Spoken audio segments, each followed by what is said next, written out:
Good evening, everyone. I'm Lissy Bastian. It's Monday, January 13th. It's great having you back with us.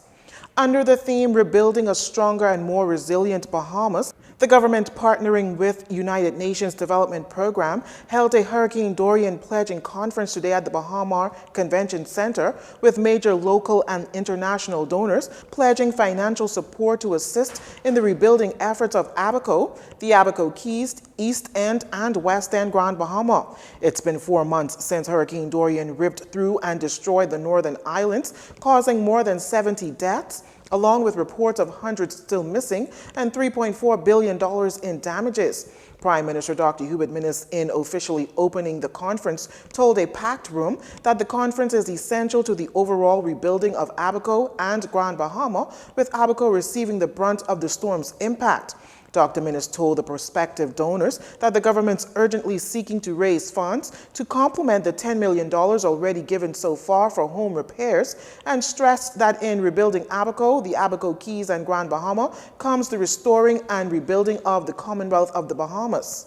Every Bahamian island is a part of the main, and every Bahamian is a part of each other. We cannot afford as a country to be republics, or as we say, Nassau-centric. As head of government, it is my constitutional ethical responsibility and duty to be as concerned about the needs of all Bahamians, whether they reside in Africa, Managua, Central or South, or even South Peninsula or any other Bahama island. Dr. Minnis also explained that the government will liberalize the process of investments for the affected areas. As he says, the government is looking to simplify a number of investment requirements and expedite investment applications for Bahamian and international investors. As for the goal for the Abacos, Dr. Minnis says this. We've established the authority, and our goal is to give the authority to rebuild Abaco. They can hire town planners and whichever professionals that they deem necessary, so that they can actually plan the city moving forward, plan subdivisions moving forward. And one of the things we want to do, we want to make a land available to the authority for people. So the land essentially be people's own land, essentially be free. We would use money from the donations. Also in attendance at the conference were Minister of State for the Ministry of Disaster Preparedness and Management Reconstruction, Iram Lewis, Dr. Louis-Philippe Lopez Valva, United Nations Assistant Secretary General of the United Nations Development Program, UNDP, and its Regional Director for Latin America and the Caribbean, Denise Antonio. The conference also included an exhibition and innovation fair.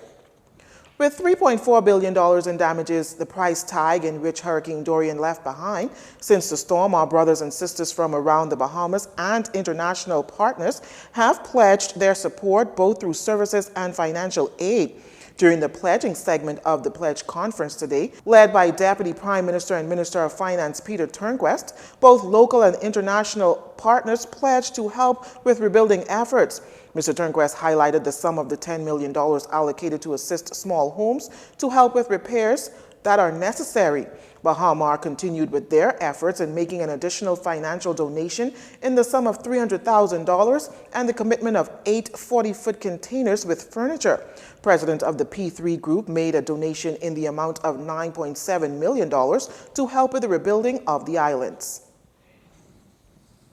In related news, parts of Abaco and its Keys have had its electricity supply completely restored 4 months post-Hurricane Dorian. In its most recent update to restoration on that island, Bahamas Power and Light says since the Category 5 storm pummeled Abaco last September, it has been working to restore the island's electricity, doing so soon after the storm.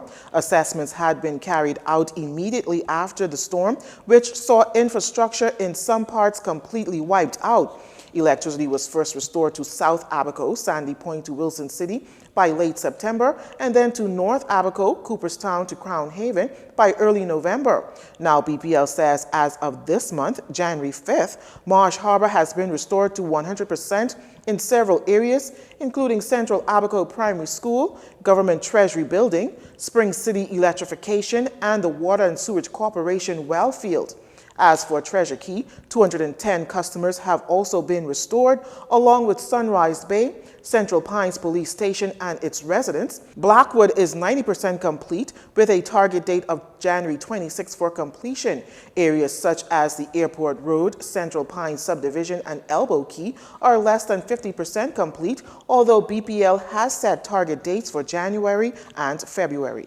Meantime, a number of teams working to bring Rand Memorial Hospital on Grand Bahama up and running, but Health Minister Dr. Dwayne Sands, in giving the most recent update on the renovations of the Rand post-Hurricane Dorian, says the scope of work to remediate the hospital has changed. The problem is not fully corrected. The only thing that's going to correct it will be to get the emergency department renovations completed, to get the Elizabeth Estates and South Beach alternative option completed, and those projects are moving along. There's a lot of moving parts, particularly when you have to continue to provide care to 60,000+ patients annually, even as you repair. Dr. Sands said at the conclusion of the term of Samaritan's Purse, the Rand will be ready for occupancy, although he said it does not mean that the entire renovation of the hospital will be complete. Now, the health minister says the government has begun a process of preparing for requests for proposals to engage conceptually for a climate-resilient replacement facility for the Rand. So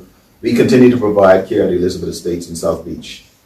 At the same time, we need to upgrade the services there so that people can go there as opposed to going to Princess Margaret Hospital. Those projects are ongoing. And once they're completed, then we should see a reduction in the number of people who perceive that there's a real bed shortage. With several benefactors assisting the government with the remediation of the Rand Memorial Hospital, including Carnival Cruise and the University of Miami, Dr. Sands says they have identified and accepted an offer from an additional benefactor, Sandoz Corporation, who has expressed willingness to add financially to the remediation of the hospital. You're watching JCN News. Stay with us. This segment of the news was brought to you by Alive.